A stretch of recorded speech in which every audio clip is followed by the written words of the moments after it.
In Squid Game, there are a lot of deaths. Literally way too many to count, as each year, there is only one survivor. So I wanted to make a quick throwback to some of the worst, deserved, and most memorable deaths in Squid Game so far. Starting with the worst deaths, Young Mi. Young Mi's elimination during the Mingle game shows how Squid Game can make even a simple execution feel brutal and devastating. After being separated from her group, Young Mi desperately searched for a room to enter before time ran out. Just as she found one, another player stole her spot and locked her out. The panic in her eyes as she realized what was happening, followed by her desperate pleas to be let in, created unbearable tension. Her death came swiftly, a single gunshot that instantly drained the life from her eyes.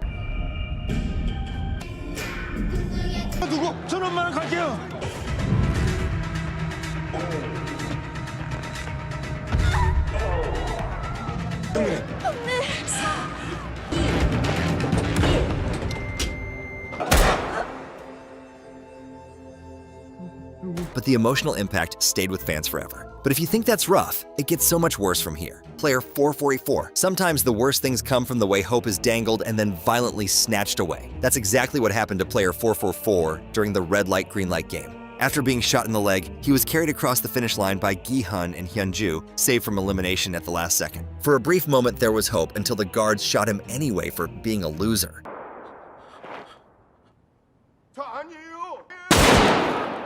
알려주세요. 도와드릴게요.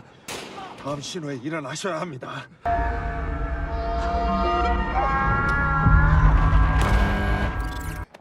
고맙습니다.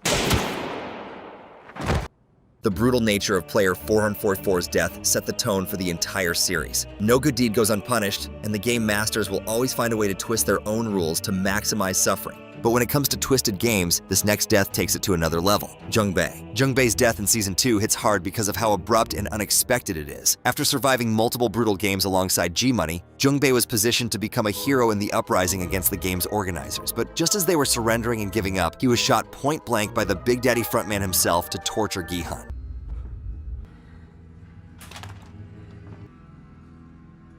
456번. 영웅놀이는 재밌었나? 네 영웅놀이의 결과가 어떤 건지.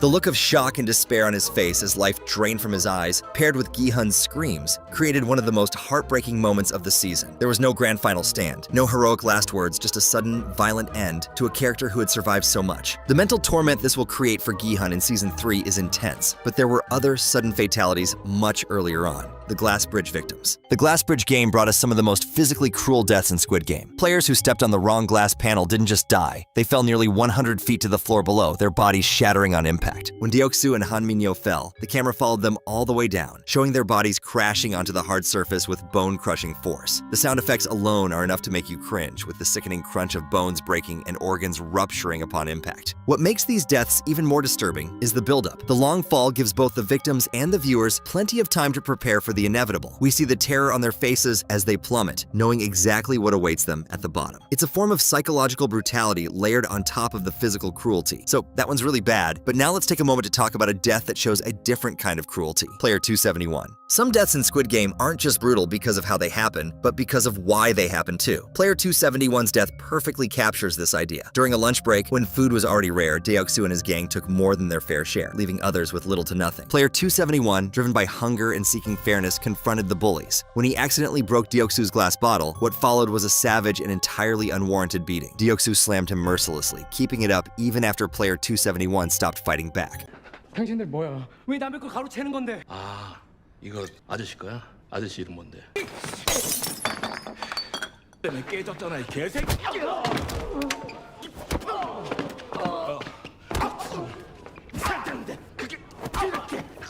What makes this death so brutal is that it happened outside of an official game. The guards, who were there to maintain order, did nothing to stop this awful murder. Player 271 wasn't eliminated for breaking rules or losing a challenge. He died because he dared to stand up against someone who stole his food. But as cruel as hit death was, it can't beat the ultimate betrayal.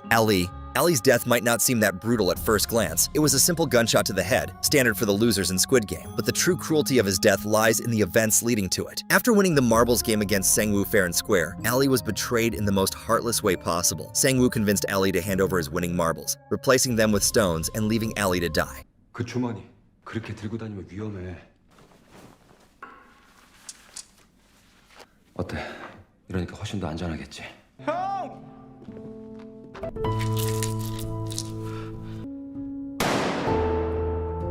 The moment Ali realized what had happened, the look of betrayal and helplessness on his face showed a different kind of brutality, the crushing of a pure and kind spirit. The execution happened off-screen, but what we did see was the guard raising his gun to Ali's head, followed by the sound of the gunshot and a glimpse of blood spattering across the playground set. The contrast between the childish playground setting and the cold-blooded execution created a disturbing look that highlighted the brutality of his death. One thing's for sure, though. Some deaths aren't just about losing, they're about sending a message. The Doctor. The Doctor's execution stands out as particularly brutal because it wasn't just about his death, it was about sending a message. After his organ harvesting side hustle was discovered, Front Daddy decided to make an example of him. First, he was gunned down in a hail of bullets, but the brutality didn't end with his death. His corpse was strung up like a grotesque puppet, hanging from the ceiling for all players to see.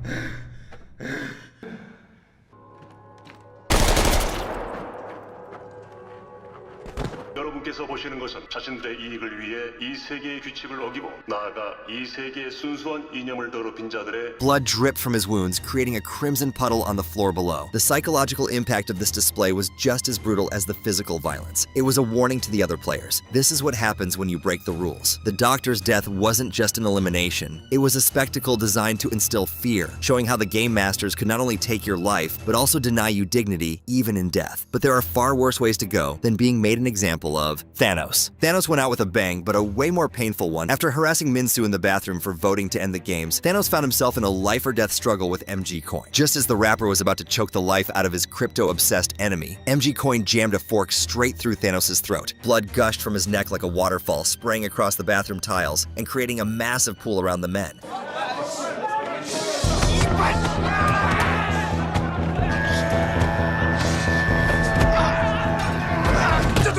이 목숨도 다 이 타노스 님 거라고!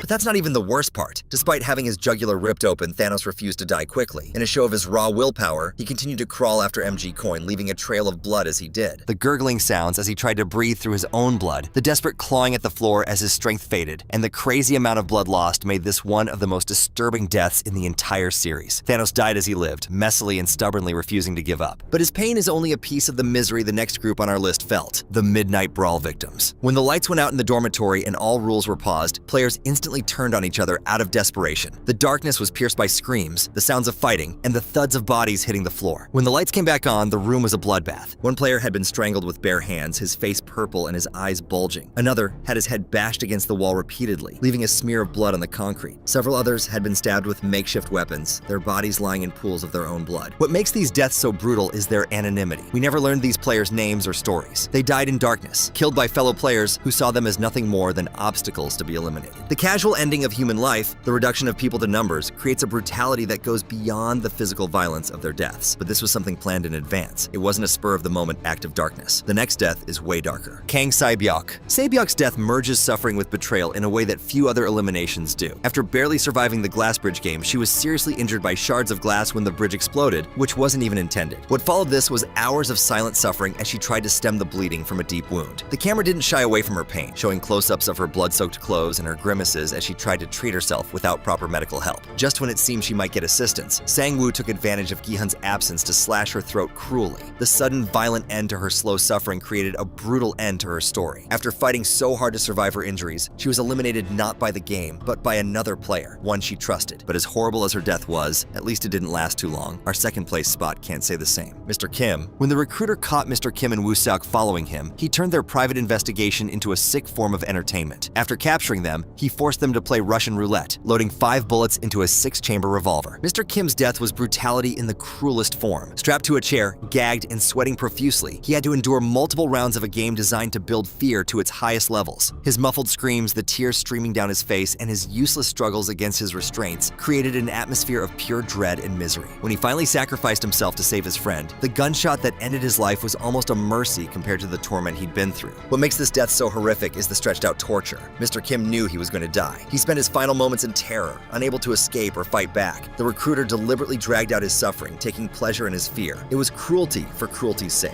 But as bad as that is, his end was relatively quick compared to the first place players. The organ harvest victims. Nothing in Squid Game tops the horror of the organ harvesting operation. When eliminated players weren't quite dead after being shot, they were secretly transported to an underground medical facility where corrupt guards and a doctor harvested their organs while they were still alive. Some victims actually woke up during the process. Imagine regaining consciousness only to find yourself being cut open, watching helplessly as your organs are removed one by one from your still functioning body. These poor souls experienced a level of terror that goes beyond our comprehension. The show doesn't shy away from showing the gruesome details either. The blood-soaked operating table, the clinical bagging up of organs, and the casual attitude of the staff doing the harvesting. It's a level of dehumanization that makes these unnamed characters' deaths some of the most horrific in the entire series. They died not as players, not even as people, but as commodities to be harvested and sold. Their final moments filled with unimaginable pain and horror. Those were some of the worst. But now let's go over some deaths that were somehow kind of satisfying to watch. Player 101. Every debt collector in Inchin knew Deoksu's name long before he joined the death games. Inside the arena, he turned fear into social currency faster than you can say playground bully. This guy hoarded food, sparked a blackout riot, and used Hanminyo's lighter during the honeycomb challenge before publicly mocking her like a real two-faced con. When faced with the glass bridge, Deoksu forced his way to the front of the line, brutally killing those in his way, then froze like a deer in headlights, demanding weaker players jump first as human test subjects. That's when Minyo jumped onto his panel, wrapped her arms around him like lovers during a sweet date on a pier, and whispered that betrayal always gets repaid with interest. With one step backward, both plummeted to their horrifying death, her maniacal laughter mixing with his screams all the way down. In that single embrace, the deadliest predator in the whole game learned what it feels like to be powerless when there's no safety net or henchman to protect you. And speaking of people who really thought they were untouchable, Player 244. Every group activity has that one person who can't stop talking about their faith, and Player 244 turned religious preaching into an Olympic sport. After his team somehow pulled off a miracle during tug of war,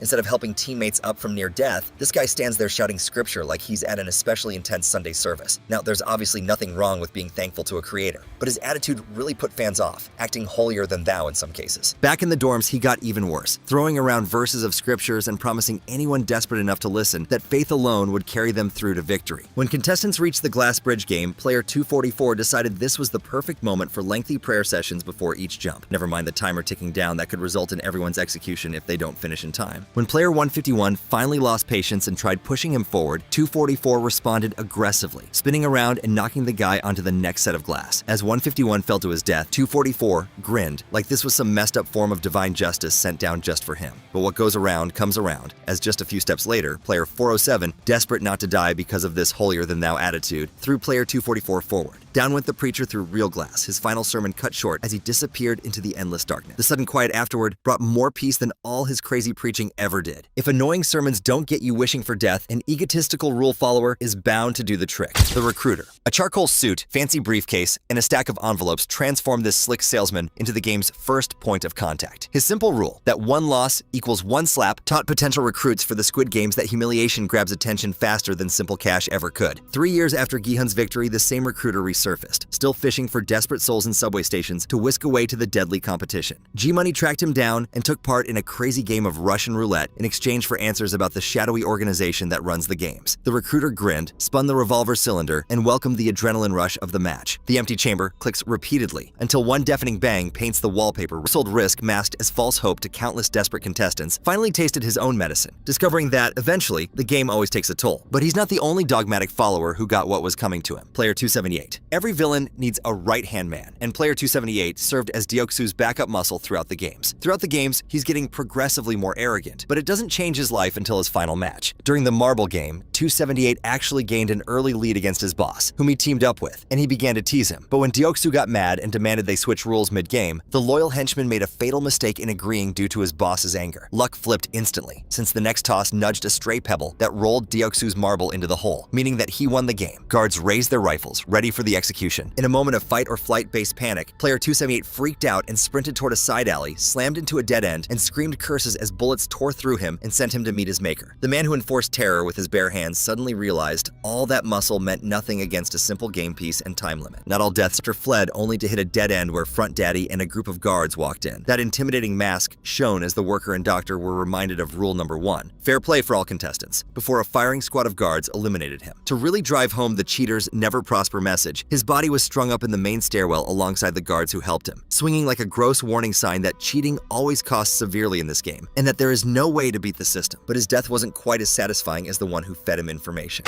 Worker 28. Hidden behind that ordinary mask, Worker 28 built himself a nice side hustle smuggling livers off the island and feeding Byung-gi game information. This guy actually had the nerve to brag that information is the only real currency, while literally wearing a uniform dedicated to enforcing equal treatment and selling people's organs for money. Detective Hwang Jun-ho, the brother of the Big Daddy, went undercover as a pink guard when he traced the kidney shipments to a flooded cave where he cornered our special entrepreneurial guard. Number 28, suddenly realizing his job package didn't include escape plan, started to beg for his life while accidentally leaking out some of the most horrendous things he's done. One quick trigger pull from Jun-ho sent a bullet through him, ending his story for good and putting an end to his pathetic pleading. The splash of a body hitting seawater echoed against cold stone walls, closing the investigation on every shady deal that took place in that jumpsuit. Despite wearing a uniform identical to hundreds of others, Greed somehow managed to paint a target directly on Worker 28's chest. The thing about Squid Game is that sometimes your skills are exactly what gets you killed. Player 017. 30 years working in a glass factory gave player 17, Jung-soo, an advantage perfect for the bridge challenge. The ability to spot the nearly invisible differences between tempered and regular glass panels. The guy played it cool at first, hanging back until half the contestants had fallen to their deaths before stepping up and taking the lead. As Jung-soo evaluated each panel to catch the light just right, he made perfect calls every time, saving everyone behind him. The frontman, never one to let skill overcome the sadistic sense of fairness in the games, quickly caught on to Jung-soo's trick and cut the overhead lights, making it impossible to tell just by looking which glass to jump on. As Jung-soo hesitated, not knowing how to proceed, Cho Sang-woo, our resident finance bro, grabbed the glassmaker and launched him forward as a human test dummy. The regular glass exploded on impact, and Jung-soo's scream lasted many floors before silence followed a gross splat. It turns out that exclusive knowledge was both his greatest advantage and the exact reason for his demise, as none can escape the front daddy's rules. But sometimes, it's actually the lack of skill that leads people to lose. Player 230. Season 2 introduced its flashiest contestant with violet hair and a violent love of drugs. A pump-and-dump cryptocurrency called Dalmatian had swallowed his wealth, leaving him with nothing but pills and overconfidence. This guy taunted rivals and intimidated randoms who looked weak, all fueled by excessive doses of his smuggled drugs. In the restroom, Thanos cornered the crypto promoter Myung-gi, blaming him for his losses. After a brief fight scene, a fork suddenly swung, puncturing Thanos' neck as blood soaked the tiled floor. Even as life slipped away, he attempted to claw at his opponent, trying to get the final strike. Recklessness isn't the only way to get fans hoping for your death. Player 001. The sussy grandpa 001's apparent dementia convinced everyone he was just a sweet old man caught up in circumstances beyond his control, entirely innocent and lovable. Plot twist, boredom and unlimited wealth had actually led Oh Il-nam to build the entire deadly playground. Years of VIP wagers had turned death into a chill hobby for him, until a brain tumor threatened to steal his thrills. After faking his own elimination, Il-nam summoned Gi-hun to a luxury penthouse, confessed to creating the games, and made one final bet that no one would help a drunk homeless man freezing on a winter street corner before midnight. With seconds left on the clock, a passerby called for help, proving the old man wrong about humanity's fundamental selfishness. Il-nam sighed, accepted defeat, and died moments later in his own isolated form of comfort. He appeared to be wealthy, but didn't know the value of kindness and compassion, dying alone. The smallest act of random kindness managed to break a billionaire's cynical worldview more completely than any bullet could have. But even his smug self doesn't top out Final, most satisfying death in Squid Game. Player 218. Seoul National University once celebrated Sang-woo as their golden boy financial genius, but embezzlement quickly turned those accolades into wanted posters. Inside the games as Player 218, he showed a much colder kind of intelligence, hiding the honeycomb challenge clue from his childhood friend Gi-hun, swapping Ali's marbles for rocks, and launching Jung-soo onto untested glass panels to save his own skin, just to name a few of his dark moments. By the final round of the Squid Game, Sang-woo had devolved into a mud-covered shell of a human being, brutally killing Kang Se-byuk and preventing her from helping her family. When Gi-hun offered a joint walkout, valuing their childhood friendship over the prize money despite the evil acts his pal had committed, Sang-woo stared up and pictured his mother, who had sacrificed so much for his sake. He murmured an apology before driving his knife into his own neck. As blood soaked into the sand, the banker who once measured everything in financial terms made one final debt payment with interest. His death went down as one of the most emotional but also satisfying in the whole series, with all of his dark, evil moments being atoned for by the ultimatum to sacrifice. His decision to allow Gi-hun to win the prize money after everything they'd been through was a deep and powerful moment, but didn't outshine how much fans smiled at his downfall. So this has been every Squid Game death that was satisfying to watch. Do you agree with our picks? Let us know in the comments down below. And if you want to see more Squid Game content and theories, click the video on screen now.